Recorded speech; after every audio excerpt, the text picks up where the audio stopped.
اعوذ باللہ من الشیطان الرجیم بسم اللہ الرحمن الرحیم۔ ناظرین،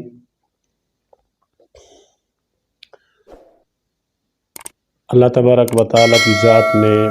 انسان کو اپنی عبادت کے لیے خلق کیا۔ عبادت کا مطلب قطعاً یہ نہیں کہ ما سوائے مسجد میں عبادات کرنے کے دوسرے ہمارے اعمال، ہمارے معاملات عبادات نہیں، بلکہ انسان جو گفتگو کرتا ہے، جو حرکات و سکنات کرتا ہے، جو چہل قدمی کرتا ہے، جو قدم اٹھاتا ہے،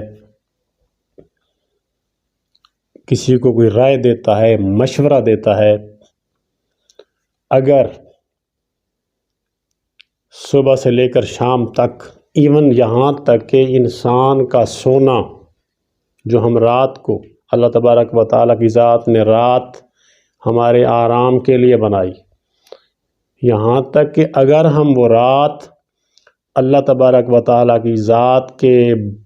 بتائے ہوئے اصول اور ہمارے نبی اکرم صلی اللہ علیہ وآلہ وسلم کے فرامین اور سیرت کی روشنی میں وہ رات سو کر گزاریں گے، وہ بھی عبادت ہے۔ ہمارا بولنا، ہمارا سننا، ہمارا دیکھنا، ہمارا لکھنا، ہمارا کھانا، ہمارا پینا، ہمارا چہل قدمی کرنا، ہمارا ایک قدم اٹھانا، اگر وہ اللہ تبارک و تعالیٰ کی مرضی اور حضور اکرم صلی اللہ علیہ وآلہ وسلم کی تعلیمات کے مطابق ہے تو وہ ہر لمحہ عبادت ہے۔ تو اگر ہم اپنے معاملات زندگی، اپنے بچوں کے لیے کوئی سودا سلف خرید رہے ہیں تو وہ بھی خرید کرنا عبادت ہے، اللہ تبارک و تعالیٰ کی مرضی کے مطابق، ہمارے نبی اکرم صلی اللہ علیہ وآلہ وسلم کی سیرت کے مطابق خریداری کر رہے ہیں، وہ بھی عبادت ہے۔ کسی سے کلام کر رہے ہیں، وہ بھی عبادت ہے۔ کوئی چیز دیکھ رہے ہیں، وہ بھی عبادت ہے۔